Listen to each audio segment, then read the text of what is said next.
দুর্নীতি দমন কমিশনের সচিব খোরশেদা ইয়াসমিনকে অবসত্তর ছুটিতে গমনের সুবিধার্থে জনপ্রশাসন মন্ত্রণালয়ের বিশেষ ভারপ্রাপ্ত কর্মকর্তা করা হয়েছে।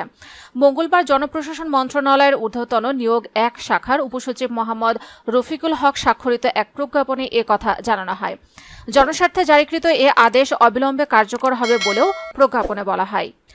এছাড়া জনপ্রশাসন মন্ত্রণালয়ের প্রেষণ ১ শাখা যুগ্ম সচিব আবুল হায়াত মোহাম্মদ রফিক স্বাক্ষরিত অপর এক প্রজ্ঞাপনে সরকারের বিভিন্ন দফতরে কর্মরত ৭ জন কর্মকর্তাকে বিদেশে বাংলাদেশের দূতাবাসগুলোতে পেশনে নিয়োগের নিমিত্তে তাদের চাকরি বাণিজ্য মন্ত্রণালয়ে ন্যস্ত করা হয়েছে।